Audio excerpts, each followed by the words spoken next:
Herkese merhaba, kanalıma hoş geldiniz.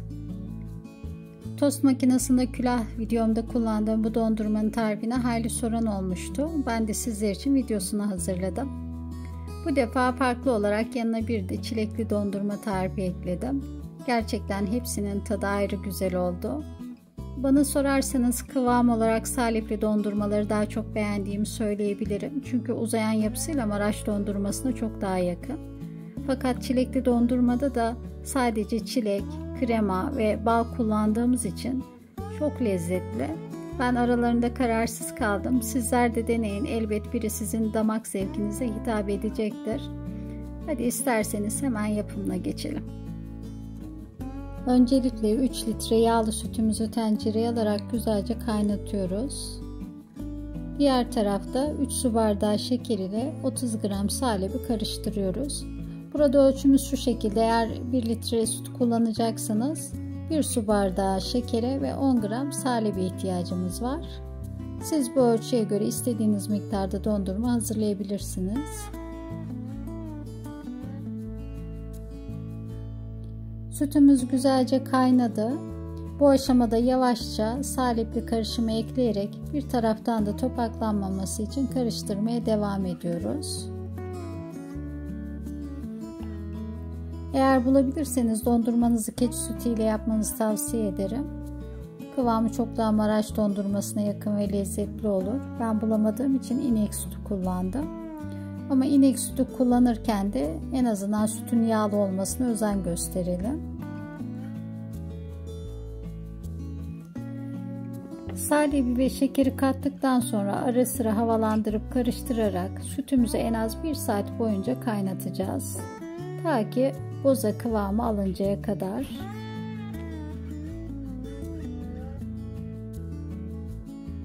Dondurma yapımında kullanacağımız salebin kalitesi de oldukça önemli.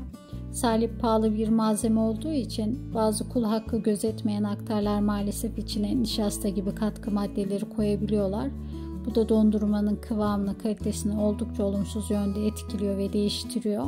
O nedenle ben sizlere kapalı kutularda satılan saf saleplerden kullanmanızı tavsiye ederim. Eğer bulunduğunuz bölgede yoksa internet üzerinden de temin edebilirsiniz. Kısacası güzel bir dondurma için saf, katıksız, orijinal bir salep kullanmaya özen gösterelim. Aynı zamanda sütümüzün de yağ oranı yüksek bir süt olmasına dikkat edelim. Bu şartları sağladığınız takdirde güzel bir dondurma elde edeceğinizden hiç şüpheniz olmasın. Sütümüz 1 saat boyunca kaynadı. Gördüğünüz gibi kıvam almaya da başladı. Bu kıvam bizler için yeterli. Çünkü zaten o bekledikçe katılaşacak ve kendi kıvamını alacaktır içindeki salep nedeniyle. Şimdi artık sütümüzü farklı bir tencereye alıyoruz.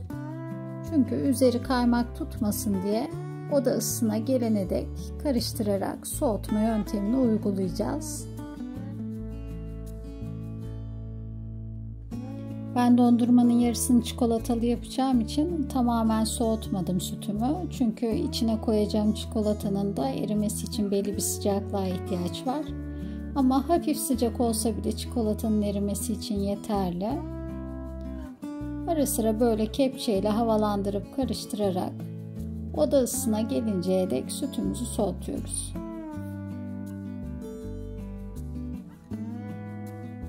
Dondurmamızın yarısını çikolatalı hazırlayacağımız için 2 borcama dondurmamızı paylaştırıyoruz. Çikolatalı olarak hazırlayacağımız dondurmanın içine 60 gram yani 1 kare paket bitter çikolata ilave ederek güzelce karıştırıp erimesini sağlıyoruz.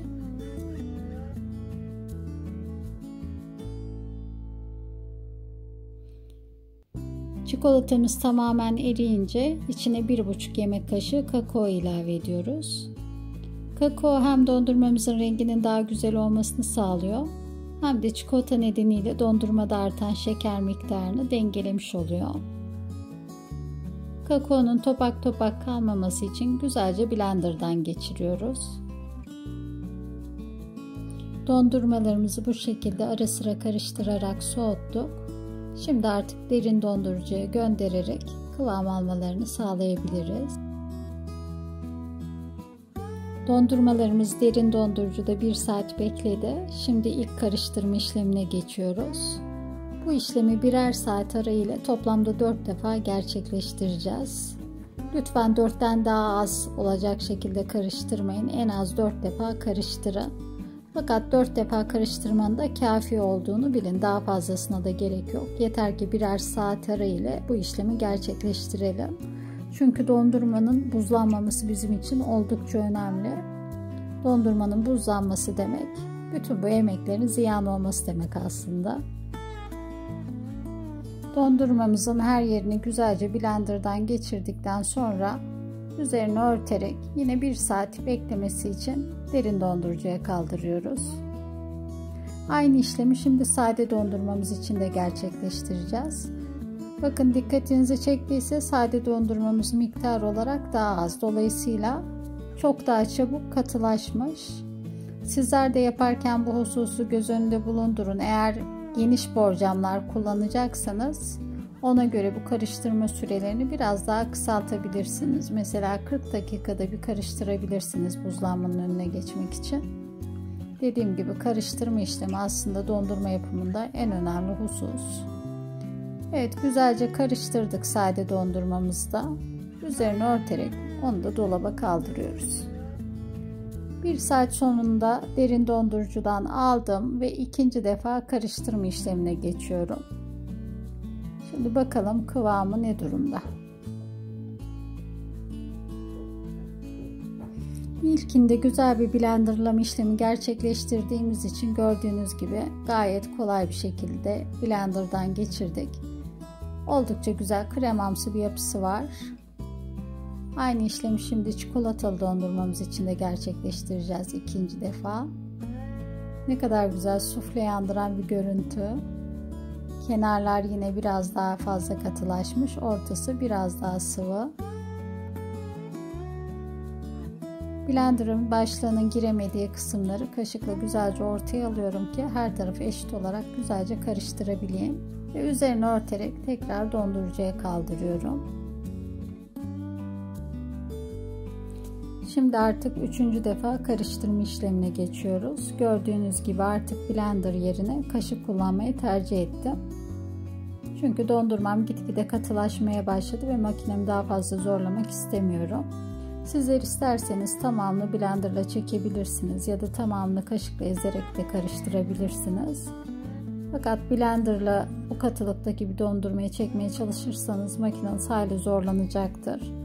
Hatta yanma ihtimalinde göz önünde bulundurmanız gerekir. Bu kısımları bilinçli olarak hızlandırmadım ki dondurmanın saatler boyunca geçirdiği aşamaları net olarak görebilin. 3 saat sonunda gördüğünüz gibi dondurmamızın alacağı kıvam bu şekilde oluyor. Dondurmamızı kaşıkla ya da çatalla iyice ezdikten sonra herhangi bir bardak altı ile güzelce döverek kıvamının daha da böyle sakızımsı, macunumsu bir hal almasını sağlayacağız. Bu yöntemi yine dondurma tarifi veren bir arkadaşım videosunda görmüştüm ve deneyince gerçekten çok beğendim. Oldukça etkili bir yöntem, hatta karıştırma yöntemlerinin içinde dondurmaya kıvam verme açısından en etkili yöntemin bardak altı ile ezme yöntemi olduğunu söyleyebilirim ve hepinize şiddetle tavsiye ederim bu yöntemi uygulamanızı. Gerçekten bu yöntemi uyguladıktan sonra dondurmanızın kıvamı macunumsu çok güzel bir hal alacaktır. Evet, 3. defa dondurmamı güzelce karıştırdım, kaşıkla düzelttim ve dondurucuya tekrar kaldırıyorum. Aynı işlemi şimdi çikolatalı dondurmamız için gerçekleştireceğiz. Fakat gördüğünüz gibi çikolatalı dondurmamın kenar kısımları sertleşmişken orta kısmı yine daha sıvı bir kıvamda. Dolayısıyla bu aşamada benim bardak kullanmama gerek yok. Kaşıkla ezerek karıştırma işleminin üstesinden gelebilirim. Sizler de dondurmanızın aldığı kıvama göre karıştırma işlemini kendiniz belirleyebilirsiniz. Eğer sert bir form almışsa bardakla ezme yöntemi oldukça etkili bir yöntem. Ama gördüğünüz gibi böyle hala yumuşak bir kıvamdaysa o zaman kaşıkla karıştırmanız da yeterli olacaktır.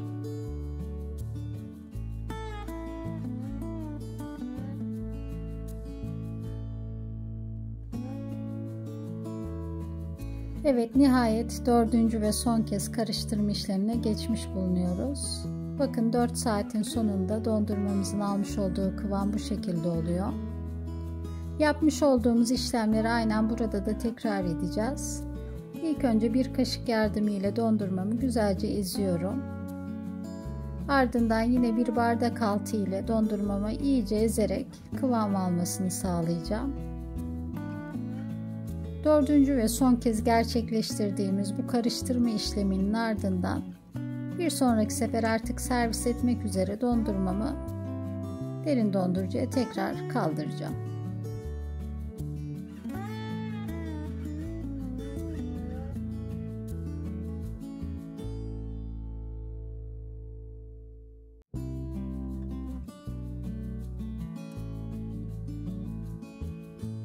Evet, dördüncü ve son kez karıştırma işlemini şimdi çikolatalı dondurmamız için gerçekleştireceğiz.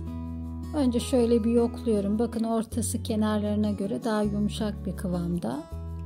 Kenarları ise gördüğünüz gibi gayet güzel katılaşmış.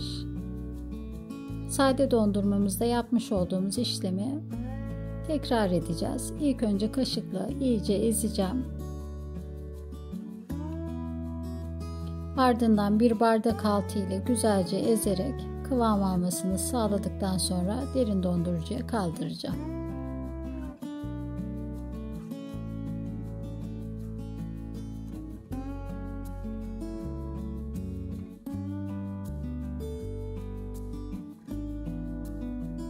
Evet, çikolatalı dondurmamızda karıştırma işlemini gerçekleştirdik. Şimdi bu dondurmamızı dondurucuya kaldırırken sizlere enfes bir çilekli dondurma tarifi vereceğim.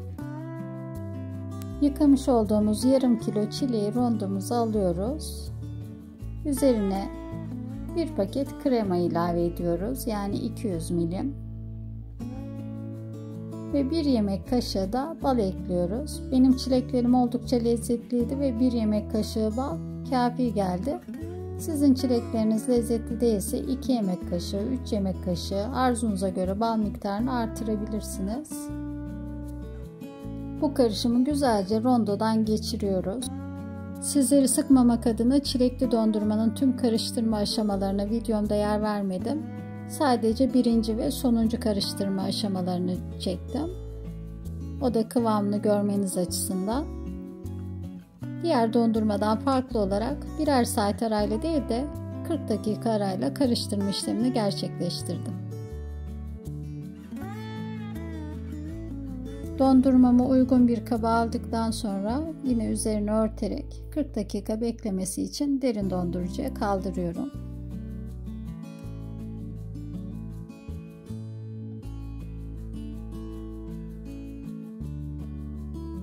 Dondurmamı 40 dakika dolapta dinlendirdim. Şimdi ilk karıştırma işlemini yine blenderla gerçekleştiriyorum.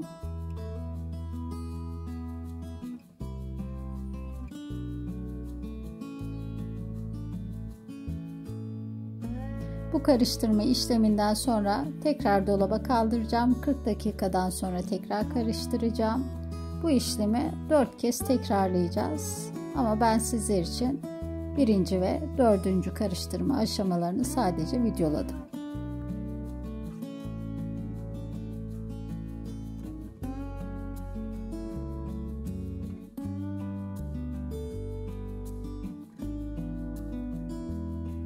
Dediğim gibi 40'ar dakika ara ile ikinci ve üçüncü karıştırmayı da gerçekleştirdim. Bu son karıştırma işlemimiz, yani 4 saat sonunda dondurmamızın aldığı kıvam gördüğünüz şekilde. Yine aynı yöntem ile önce kaşıkla ezerek, ardından bardakla da biraz ezerek son kez derin dondurucuya kaldıracağız.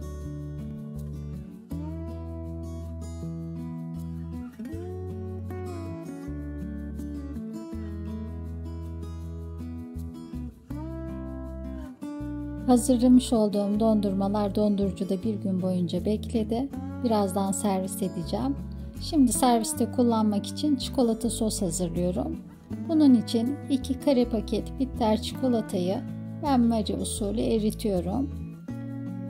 Çikolatalar tamamen eriyince içine 1 yemek kaşığı tereyağı ilave ediyorum. Siz isterseniz kullanmayabilirsiniz. Biraz daha çikolatanın yumuşak kıvamda olmasını sağlıyor. Dondurmaları servis etmeden önce dondurma kaşığını suyla iyice ıslatıyorum ki dondurma soğuğuyla birlikte metal kaşığa yapışmasın. Eminim bu 3 dondurmanın içinde hangisinin daha lezzetli olduğunu merak ediyorsunuzdur. Ben gerçekten bir karara varamadım ama dediğim gibi kıvam olarak salepli dondurmaları daha çok beğendim. Fakat lezzet olarak da belki çileği çok sevdiğim için bilemiyorum. Çilekli dondurmanın lezzeti bana çok daha güzel geldi. Sizler de lütfen deneyin. Hangisini beğendiğinizi yorumlar kısmından bana iletirseniz çok mutlu olurum. İlginizi çekerse tost makinesinde dondurma külahı yapımı isimli bir videom da var. O videoyu izleyerek dondurma külah ve kaselerinizi kendiniz yapabilirsiniz. Videolarımı beğendiyseniz lütfen kanalıma abone olmayı ve bundan sonraki tariflerimden haberdar olmak için de bildirim tuşunu açmayı unutmayın. Bir sonraki tarifte buluşana dek kendinize iyi bakın. Allah'a emanet olun. Şükürle kalın.